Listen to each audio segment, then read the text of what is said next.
The Will You Grow Show goes live Sundays 9 to 10 a.m. Eastern. To receive notifications, click the subscribe button beneath this video, or visit YouTube's Will You Grow channel to see more shows and videos. And now, here's Will You founder Angelique Medow with this week's Will You Grow Show. Welcome to the Will You Grow Show. How are you? I'm Angelique, founder of Will You and WillYouGrow.com, an inspirational multimedia company that provides education and mentoring to nurture empowerment and joy. Our weekly Grow Show tackles touchy subjects that'll tickle your tempestuous thoughts, fan your eternal flame, and salve your soul with hope.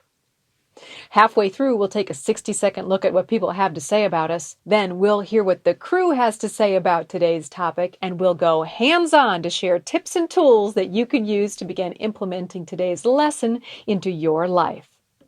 Here in the studio with me today are our audio aficionado, Ben. Ta-da! Do as she says, not as I do. And our video Santa, Neil. Happy Dad's Day.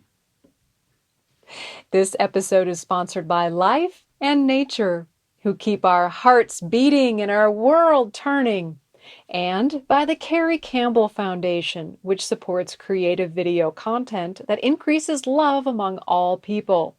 Love that! We say thank you to the Carrie Campbell Foundation and each and every sponsor and donor. We'd also like to thank each and every viewer who hits the subscribe button and the notification bell, the like button, and the share button today. Your likes and subscriptions help the channel grow and notify YouTube to make this video more readily available for new people to find and watch our videos. On to today's episode, A Father's Influence. Regardless how perfect, ordinary, or tragic our childhood, our parents placed an indelible mark on who we are. Our DNA, our strengths, our weaknesses, our hopes and dreams, our belief of what's possible, and the level of self-confidence and even our own hope for the future.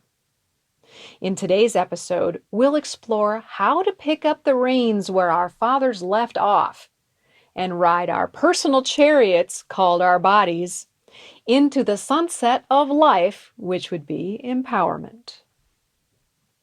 The importance of fathers.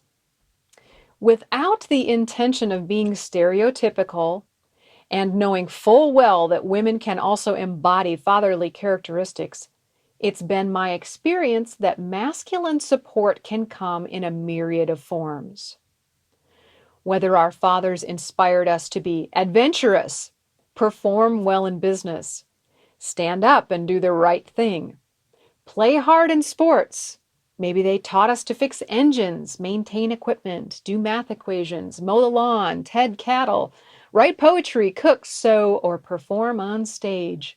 Their presence, willingness to share, and also put up with our shenanigans were all signs that they were, in fact, our dads.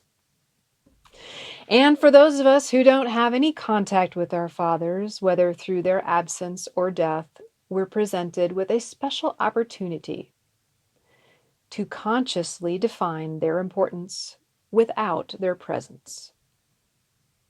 We might ask ourselves, what kind of father would we have liked, or what kind of father would we like to be? Whether we learned all we need to know from our fathers, or if we learned what not to do from our fathers, or somewhere in between, our fathers are still important. Here's my perspective. In mentoring people to increase their willpower and overcome addictions, I've seen how deeply people are affected by their fathers. There are two areas where our perspective of our fathers may limit us: our beliefs and our sense of approval.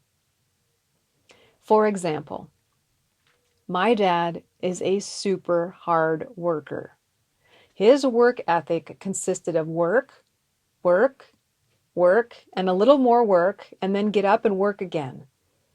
He often said to me, If you want something done right, sweetie, you've got to do it yourself.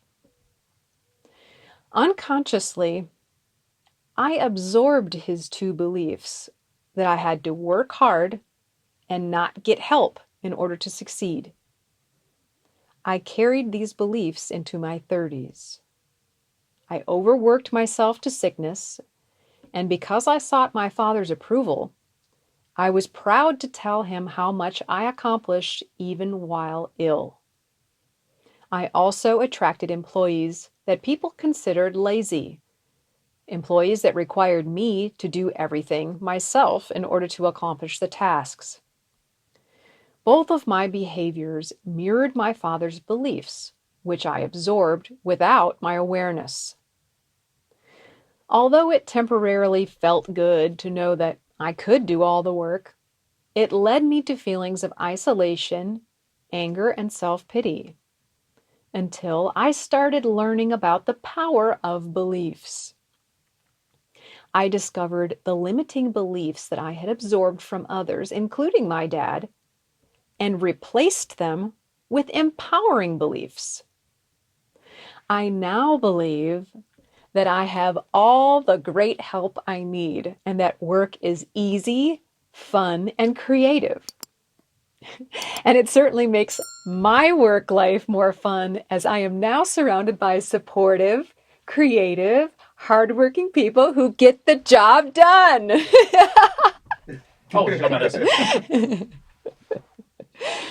So, what do you believe?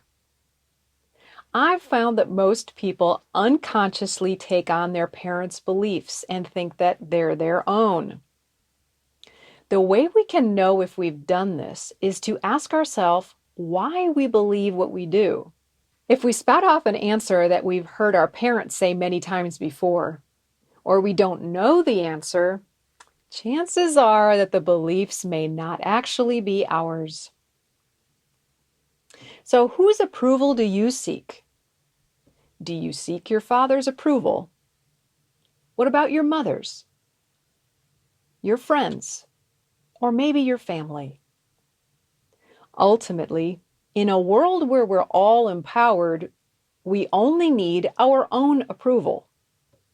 By our own approval, I do not mean the selfish, ego-driven part of us, which may feed on mischief. I mean the part of us that has willingly submitted to do what is best for us, such as eating raw vegetables instead of donuts and apologizing instead of arguing. I've witnessed people suffer for many years, and sometimes a lifetime, as they desperately seek approval from their parents, lovers, mates, friends, pastors, and God. You name it. And if the person they seek approval from is dead, incapacitated, or cannot be reached, they often carry that burden for the lifetime. If any of us are having trouble forgiving our fathers, feel free to watch our previous episode titled Forgiving Others by clicking the green Will You circle below this video and scrolling down. The trouble with seeking approval from others is that it requires someone else to tell us that we are okay. By disempowering ourselves in this way, we have given away our freedom, happiness, success, love, etc. to the person that we deem as having authority or wisdom greater than our own. This sets us up for failure, as we have set our standards of conduct outside of us. It's understandable that most of us have done it. However, what human being can accurately tell us what is best for us, or what we need, or how to live? And even if that person was graced with the ability to know everything, why would we want to continue being dependent on him or her to tell us what to do? We can learn how to connect, ask, listen, and receive those answers directly from the source of all wisdom, which is within, and it could be called life itself or God. Often, we seek approval from others because we're afraid. We're afraid of making the wrong decision, afraid of losing a person's affection, afraid of falling out of favor, afraid that we are not good enough, smart enough, well-liked enough, or connected enough to life or God to know enough about what our true answer is for us. And most challenging of all, we might be afraid of knowing the truth because it may not be what we selfishly want. So we may hide, deny, lie, suppress, and distract ourselves with unhealthy behavior so we can avoid the truth. Truth be known, life or God has already approved of us being here. How can we know that? Well, if it didn't, it could take us from this world in an instant. This can be enough of an approval for us to go on living and succeeding and enjoying and creating and loving. We are here because life wants us here. We are good enough. When we accept this fact that we are alive, that can be approval enough for us, and we can quit seeking approval from others. And what a relief that is! That is freedom from innumerable standards of society and focus on the standards of life and God, all of which can be learned for free through inner work of meditation, spirituality, religion, nature, etc. So, are we ready to give ourselves some of this protective, fatherly love and care? Let's begin by protecting ourselves from limiting beliefs and empowering ourselves with new ones. Let's take these first easy 4 steps. Number 1, think of one area of strife in your life. 2, ask yourself, what are my beliefs about this? And that might take some time, so you might need to write the question down. Number 3, ask yourself, do these beliefs serve me anymore? And number 4, if not, ask yourself, what beliefs would better serve the me that I want to be? While you think on these things, we're going to take a quick break to see what people have to say about us. When we come back, we'll hear from the crew and talk tips, tools, and elements from Mother Nature to help us learn to love ourselves more. The Will You Grow Show will now take 60 seconds to check in with you. If you're wondering how to apply a Grow Show topic to your life, here's what people say about mentoring with Angelique. Chris Talley, I'm a chiropractor. Working with patients that are in pain, a lot of times that puts a lot of just strain on me. It's nice and refreshing to have somebody that can come in and kind of help lift you up. It's always that way with Angelique. She's always one of those people that comes in and brings the office to a higher level. So I enjoy that about having her at the office. We worked on a lot of different things as far as stress management, meditation. I'd never even experienced that before. Sometimes you can feel like you're on an island as an entrepreneur because it's all on you. And so it was nice to have someone that I could share that with, and she could understand that too. People are going to be coming in and they're going to be down, or they're going to be hurting. I can either go down to that level with them and wallow in that negative energy, or I can raise them up to my level, and that's what Angelique does. She helps me to serve the patients at a higher level, and so that's one of the things that I definitely have noticed just having her in my life. This is your girl. Self-care is not selfish. If you really want to dig deep and stop living on the surface, then schedule a conversation with Angelique. And now, back to the Will You Grow Show with Will You founder, Angelique Medow. Welcome back. Before we dive into tips and tools, let's see what the crew has to say about today's topic. I'm 27, so I'll go ahead and say that when I was younger, Oh, you're so young. I spent so much more time with my mom because she was at home more, and so the things that I focused on, I guess, that I had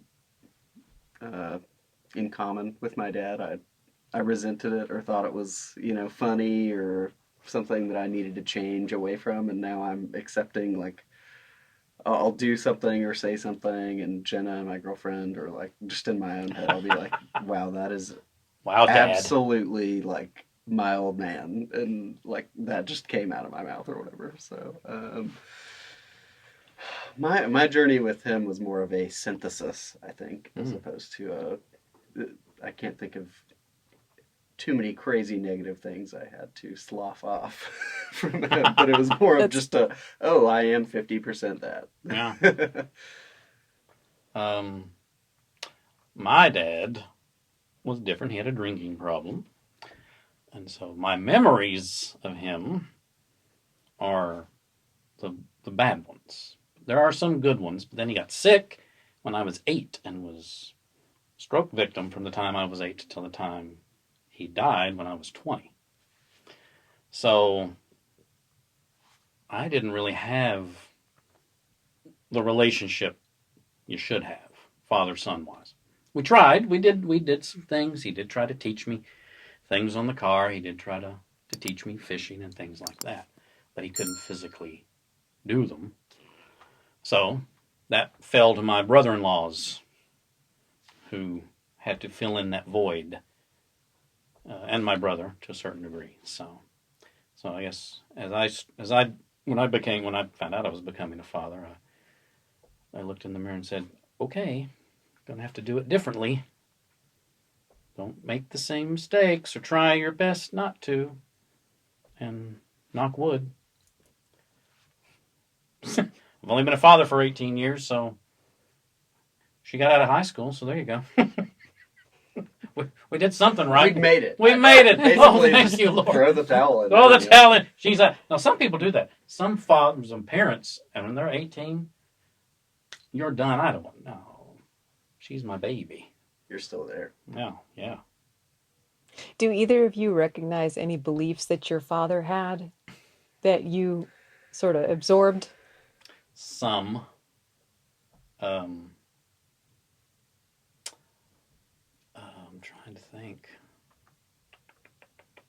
I have a tendency sometimes to be very old-fashioned in my thinking, in the way that he thought about things. Not in a horrible, bad way, but, and that kids sometimes should shut up and listen. Or, I've said this many times, and I still don't understand what it means. I've forgotten more than you'll ever know. So I really don't know what that means. He said that several times. And He's maybe a forgetful guy. that's what I was going to say. It's kind of a slam on you, Dad, but but I have said that to a younger person. So yes, the old-fashioned, I know more than you. I do have a tendency to do that. For me, I mean, it's just your standard gender role, American, like, the man provides everything, and, like, that's his job, and the woman takes care of the home, and, your standard stuff. But My wife will not let me believe like that. maybe more generational than just him being the patriarch or whatever of the family. He's Jewish anyway, so the guy wasn't normally in charge anyway.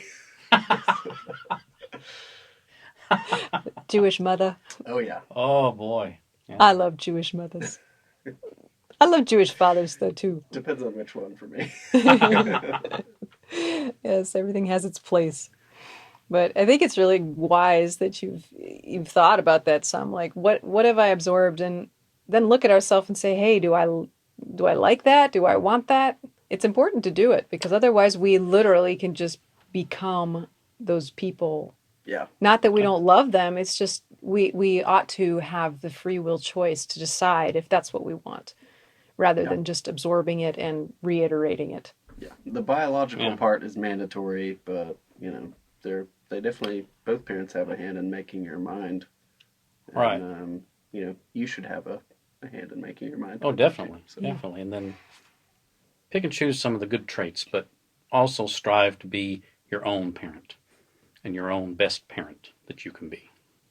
I think that's really important. That's a perfect note to end it on. Boom. With that said, now it's metaphysical tool time. Today's healing stone is smithsonite. Ben, would you tell us about the smithsonite stone? Absolutely. The following information comes from the website, thecrystalcouncil.com.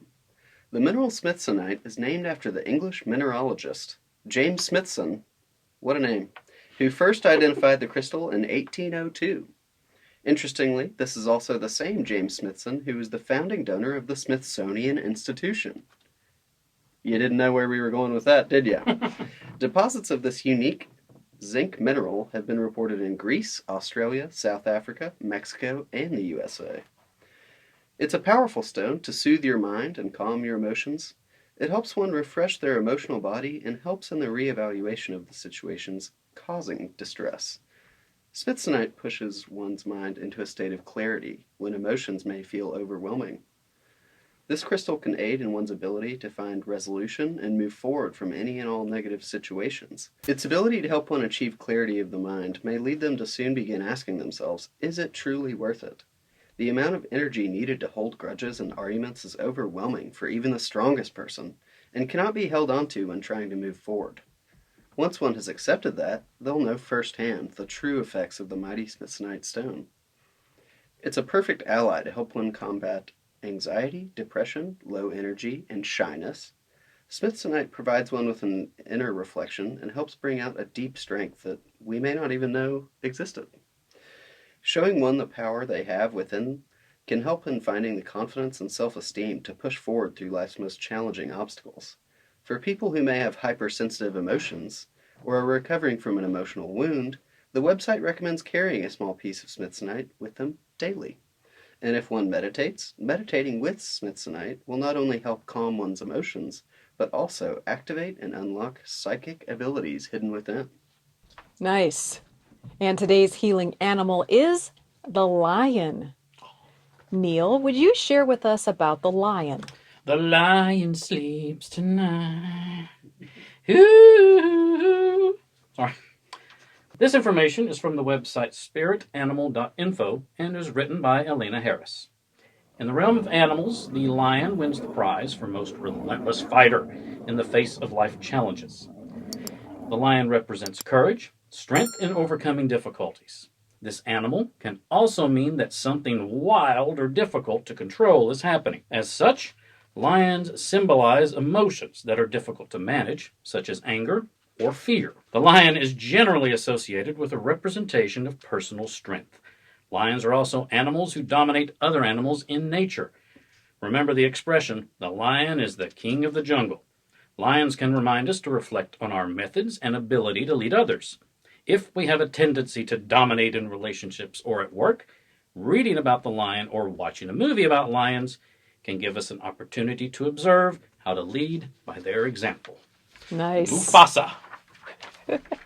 Big Daddy Lion, Mufasa. If I knew any of the songs or words, I'd sing some, but I don't. In the jungle, the mighty jungle, the lion sleeps tonight. Hey, oh. Thank you for that. And today's healing flower is the white lily. Isn't it lovely? White lilies symbolize a rejuvenation of the soul, and they also happen to be my favorite flower.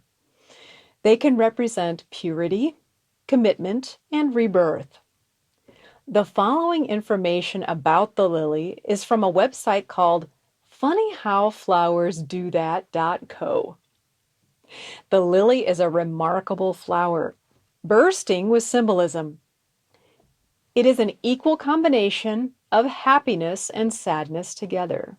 And that's one of the reasons I like it. It respects all parts of that world that we live in. For hundreds of years, originating with ancient Egypt, as well as Greek and Roman brides, garlands of lilies were worn in their hair, signifying the promise of a pure and fruitful life, something for which we may all strive. Fast forward to the Victorian era, emotions in all their raw fullness were frowned upon. As a solution to the problem of self-expression, a secret language of flowers called floriography was developed. The Victorians gave a meaning to every flower so that they could communicate their feelings with a bouquet. And the lily was no exception. It symbolized love. White lilies are often used at Christian weddings to symbolize the purity of love. While in the United Kingdom, the white lily is most often seen at funerals to console those who grieve the loss of a loved one.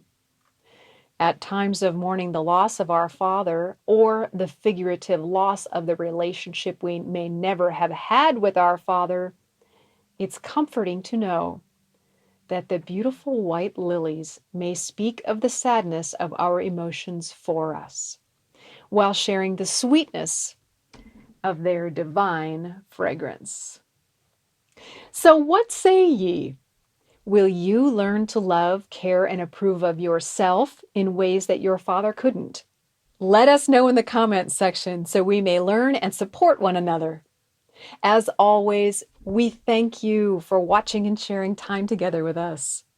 If you liked today's show, we'd be honored if you'd hit that subscribe button and the bell to receive all new videos.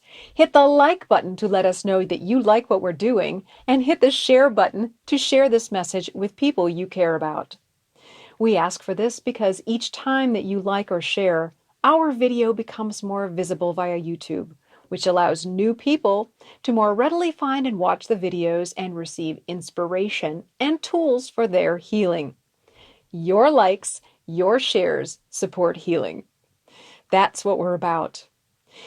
If you'd like to see more of our videos, click the green Will You button below this video and scroll down. And if you'd like to mentor with me, feel free to schedule your complimentary conversation at willyougrow.com today. And I'll look forward to speaking with you soon. And for now, we bid you adieu. Take excellent care of your very fine self, and we look forward to seeing you next week. Always with love, from Angelique. Goody, goody, good, good, good, good. Yay! For more information about programs offered by Will You, mentoring with Angelique, and to watch video success stories from clients, explore willyougrow.com. If you or your company are interested in inspiring our mutual audience by sponsoring this or another of our programs, let's talk about it. Boost viewer confidence and trust in your company. Call 1-833-WILL-YOU, then press extension number 6.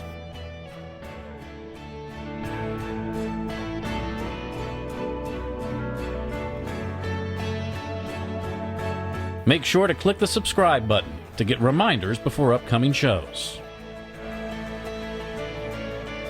The Lion King. You're feeling a little lion-like? I am feeling a little got my mane going.